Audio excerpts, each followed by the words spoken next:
don't run off nowhere, because at the end of this, you're going to see God. All right. We must first prove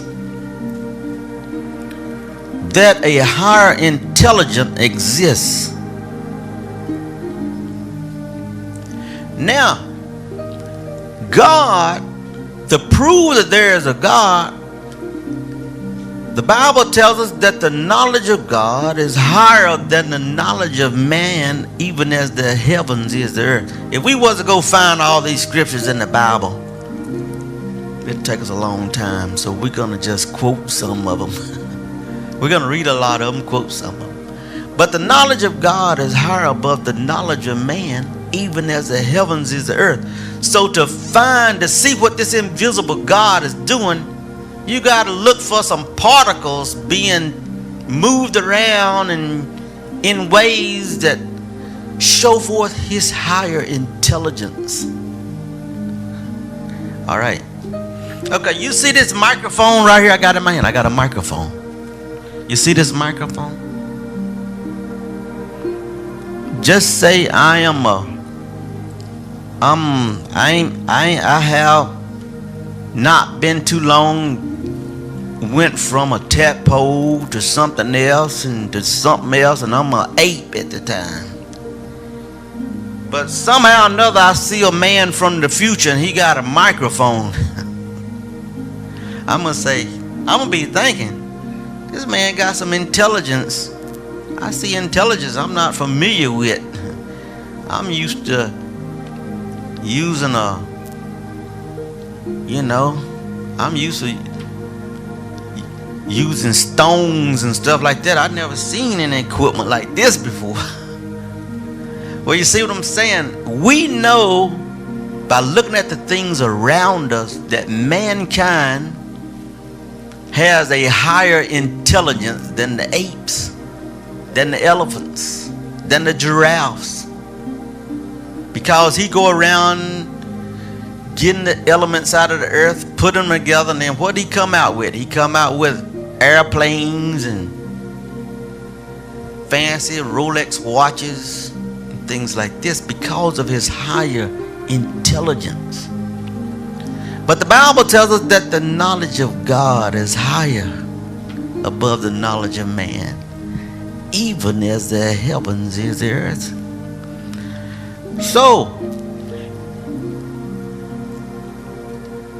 So we must look for higher intelligence. All right.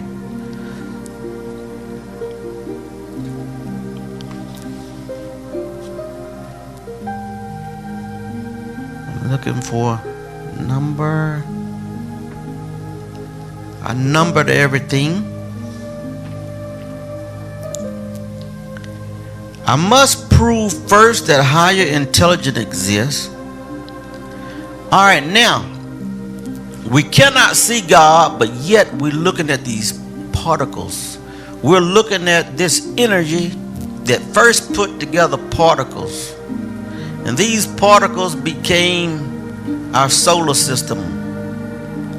And then within our solar system, all of a sudden we got planet Earth. And out of all of the planets that we can see that's floating around the sun, we got one planet here on Earth that has a that has a atmosphere that's called the ozone layer. And we find out through the intelligence of man that this ozone layer is protecting the Earth and all creation from the destructive gamma rays of the sun. That if it wasn't for this protective ozone layer, scientists say all the creatures on Earth would die, because the destruction of the gamma rays that come from the sun would destroy everything. And then below the ozone layer of the Earth is oxygen.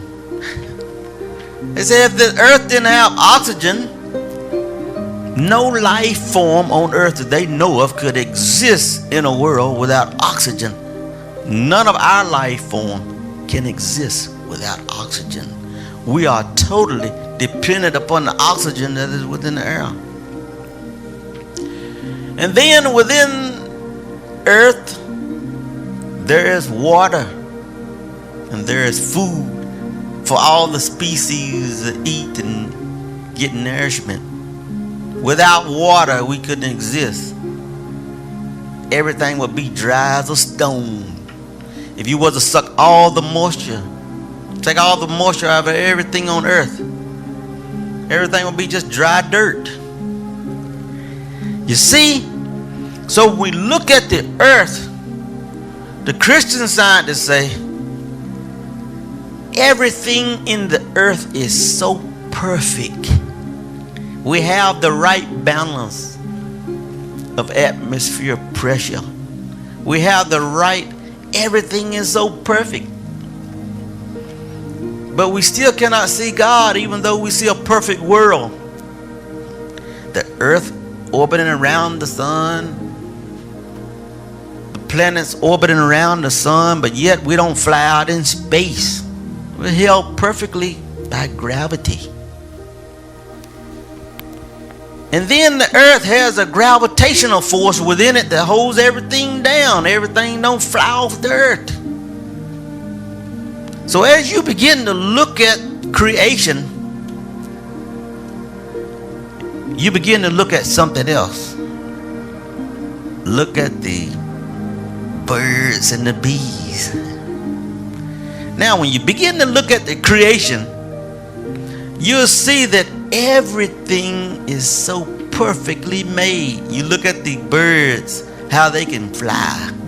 The bees, how they just fly around. And all the creatures of the earth. And every one of them, their female mate is so made so perfectly for them. You have a male giraffe, you got a female giraffe. You got a male elephant, you got a female elephant. Male human, female. Everything is compatible with each other. How can, if this world was just randomly put here by evolution, and everything started with some microorganism in the bottom of the sea, how could everything pop out so perfect? All of the species of our animal creatures on the earth is walking around with 4 legs, got their eyes in their head. They don't have eyes on their feet. They got their ears in their head. Their nose, everything functions from their head. They got one central location that all their senses work from. They have a brain. Their brain ain't on their behind somewhere. Everything is just perfectly designed. If you just look at the design of all species, how all species is so perfectly designed, you say, my, how could something that's randomly formed by evolution can be so perfect? Just think about how perfect your eyeball is in your head. If it was to lay out on the sandy beach for a long time trying to be formed through evolution. If you get 1 grain of sand in your eyeball, you got major problems till you get that grain of sand out. So you see your human body is, and you have 5 senses. You can see, you can smell, you can hear, you can taste, and you can feel. If half of these senses was gone, what would life be like? If half of them senses were gone, what would life be like? So you can see, you cannot see God, but you got to look for higher intelligence than what man can do. If you see somebody wearing a Rolex watch, and you take that thing and you bust it open, you don't have to get a Rolex. You can get one of them older Timex watches, where it got all the gears in there, and it got the little spring, and all these little gears are just going, and you can put it to your ear, and you can hear it just a clicking. Tick, tick, tick, tick, tick, tick. How in the world do you think evolution can put that Timex watch together? If evolution got enough millions of years, billions of years, you think evolution can put together a Timex watch? I like to tell you, DNA is more complex than a Timex watch. Before you can have any living substance on earth, you got to first have the DNA. There's nothing to have life on earth that do not have DNA. And scientists just looking at DNA say, wow, DNA is more complex than we thought it was. We just thought everything was one, maybe life form came from one single cell organism. Find anything with one single cell organism and begin to look at the DNA by which it is created. You find out there's more to life than a one cell organism. So it proves that nothing can be created by millions and millions of years from the bottom of the ocean through some vents and stuff down there. Well, you can't create a Timex watch from down there. So what we're looking for now is higher intelligence. We're looking for a higher intelligence. Okay, so let's hear more about what the ancients has to say about this thing. Let's see what the ancient people are saying.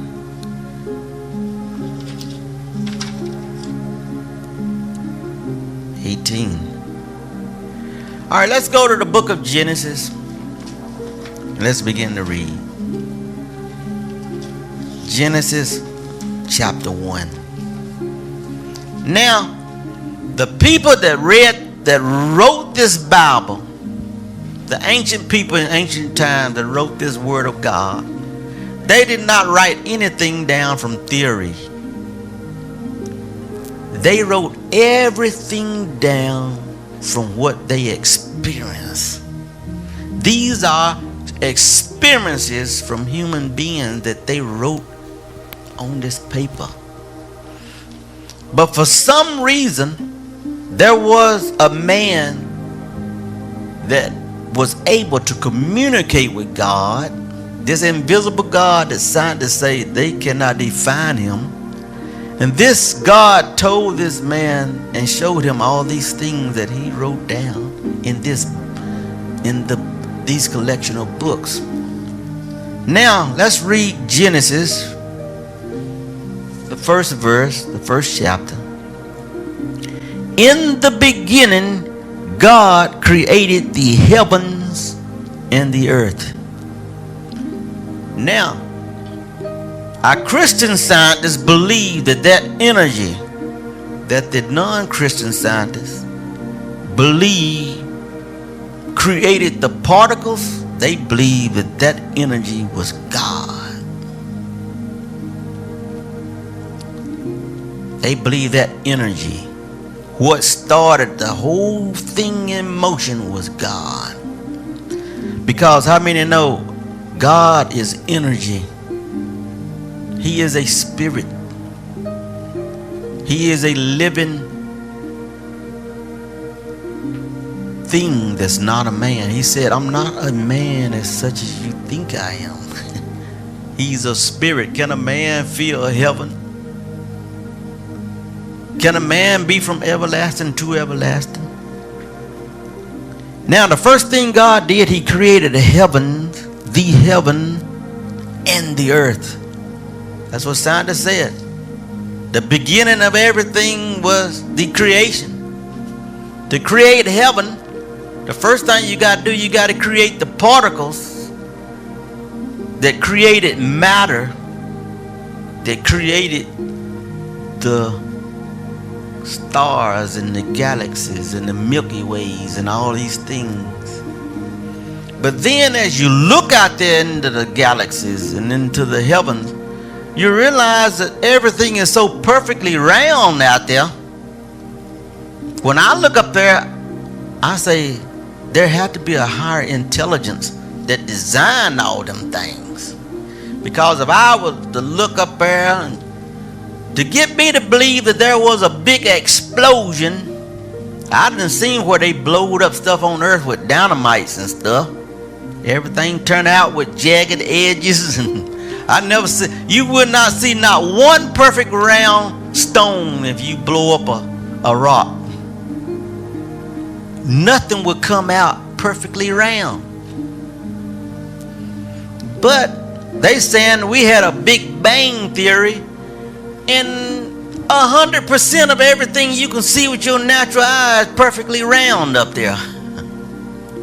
Don't even make sense to it. But we see that in the beginning, in these ancient texts, it said God created the heavens and the earth. And the earth was without form and void, and darkness was upon the face of the deep. And the Spirit of God moved upon the face of the waters. Like Jesus said, he's like the wind. He's a spirit. He's invisible. And God said, let there be light. And there was light.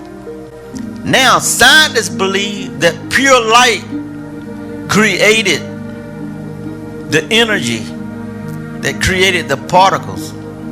But in the ancient text, the Bible said that God created the light. That created the energy.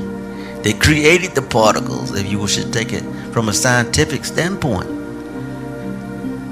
God even created the light. He was before the light. And God saw that the light, God saw the light, that it was good, and God divided the light from the darkness. He divided the light from the darkness. So when light was first created, it was interwoven with darkness. Wow. How can you fathom something like this? And God called the light day, and the darkness he called night. And the evening and the morning was the first day. So now we come to find out, if I should explain to you who God is first, I got to describe him to you. The ancients say God is the creator of everything. He created everything. He began the beginning of everything. And God said, let there be a firmament in the midst of the waters, and let it divide the waters from the waters. And God made the firmament, and he divided the waters which was under the firmament from the waters which was above the firmament. And it was so. And God called the firmament heaven, and the evening and the morning was the second day. So the Bible tells us that God began to create in this dimension that we're in. He created the heavens and the earth. Now,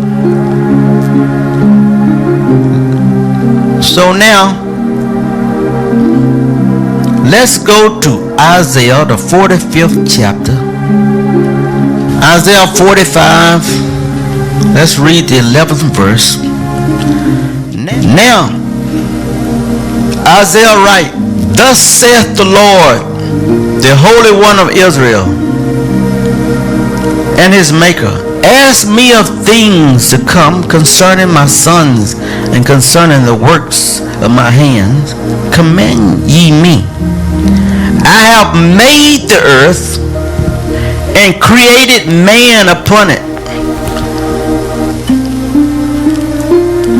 I, even my hands, have stretched out the heavens, and all their hosts have I commanded.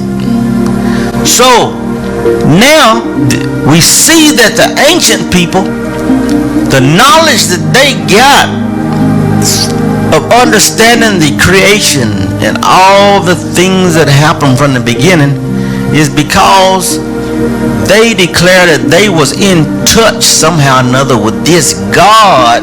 That scientists say they cannot define him, they cannot see him, but yet how did these ancient people talk to God? The Bible tells us in the ancients writing that God, after he formed Adam out of the dust of the earth, that at evening time he would come and he would talk to Adam. And the Bible tells us in the ancient writing that Adam did not learn as we learn by going to school. God programmed him with knowledge. From the time that he created him, he gave him knowledge. From the time he took Eve out of his side and created the female for Adam, she had knowledge also. She was able to talk, communicate with Adam. He gave them knowledge. Only good knowledge. He didn't give them evil knowledge, but he gave them good knowledge. And I'm pretty sure God gave him knowledge of the heavens and all the things in the earth. He just didn't have the evil knowledge. I'm pretty sure he knew more than our scientists know.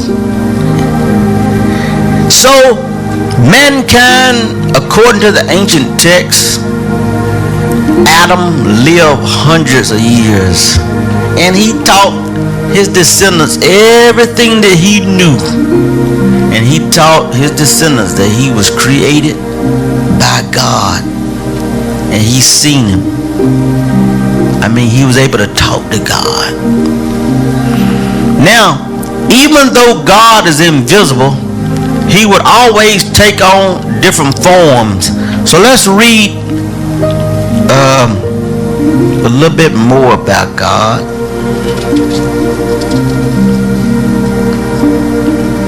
Now, let's go to Numbers, the book of Numbers, the 12th chapter.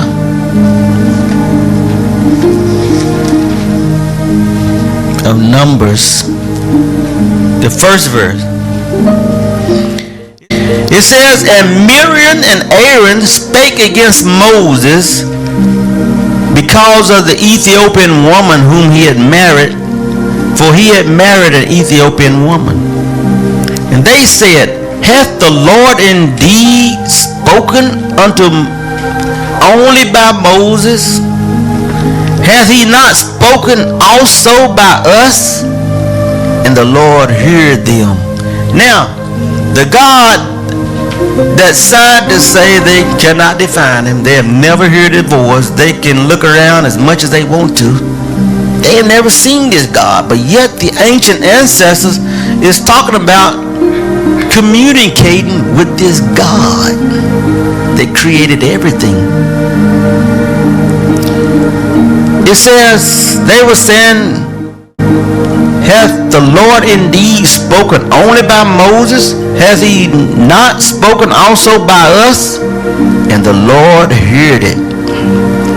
Now, the man Moses was very meek above all the men which were upon the face of the earth. And the Lord spake suddenly unto Moses, and said unto Aaron and unto Miriam, come out ye three unto the tabernacle of the congregation. And they came out. This invisible God has a voice. He can speak according to the ancient people. And the Lord came down in a pillar of cloud and stood in the door of the tabernacle. Now, he is invisible, but they seen the particles. Like I said, you cannot see God, for he is invisible, but they seen the particles that he inwoven himself in, the particles. Okay, so they seen the particles. Now,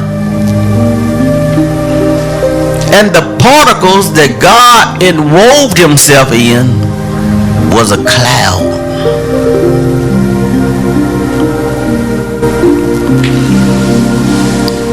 And the Lord came down in the pillar of the cloud and stood in the door of the tabernacle and called Aaron and Miriam, and they both came forth. And he said, hear now my words.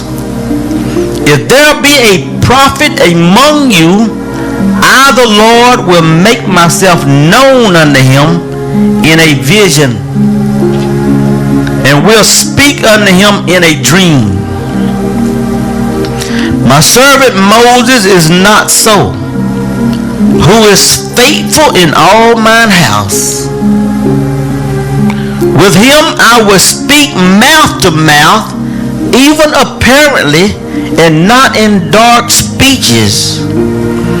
And in the similitude of the Lord shall he behold. Wherefore then were ye not afraid to speak against my servant Moses? And the anger of the Lord was kindled against them, and he departed. And the cloud departed from off the tabernacle, and behold, Miriam became leprous, white as snow. And Aaron looked upon Miriam, and behold, she was leprous. Now, like I said from the beginning of this topic we're talking about, the ancient people had eyewitness that God existed. Eyewitness. They eyewitness God in motion. These people ain't talking theory. They are telling what they actually saw and what they actually witnessed. Now, they witnessed God, this invisible spirit, come down in the form of a cloud and spoke to them to where they could hear him speak. And then, because they displeased him and made him angry, Miriam became leprosy, with leprosy. You could not tell them that God don't exist. Impossible. They witnessed God. So ancient people throughout all these ancient texts witnessed God himself in one form or another. Now you see, this is the reason why scientists will never be able to see the invisible God. They will never be able to define him, because God tells how he communicates with mankind. The Bible in another place in the scripture say God would do nothing except he reveal it unto his servants, the prophets. So God tells them right here, my servant Moses he said, hear now my words. If there be a prophet among you, I the Lord will make myself known unto him in a vision, and will speak to him in a dream. Now God speaks through dreams and through visions. My servant Moses is not so, who is faithful in all my house. So scientists ain't gonna hear the voice of God because they're not a prophet. He only speaks to his servants, the prophets. He only speaks to people at that time of life. He only spoke to certain people that he wanted them to be his mouthpiece to speak to the people upon this earth. He didn't just talk to everybody on the earth. He spoke through people. Now, another reason why scientists ain't going to be able to see what God is doing, the Bible tells us for 6 days God created the heavens and the earth and all the animals and all the species. And then when he got done creating everything, the Bible said God rested from all of his labor. And since mankind has been on the face of the earth, God hasn't been creating anything else. So they can't see anything God is creating. He finished all of his creation. Then he said, everything that I've created is good. And he rested. So they're looking around trying to see, if God exists, why I don't see God doing anything? Well, it's written right in the book. He rested. But he did do a few other things after the creation. You want to know what some of those things are? So don't run off nowhere, because at the end of this, you're going to see God. Viewers, be sure to watch part 3, because the evidence will speak for itself.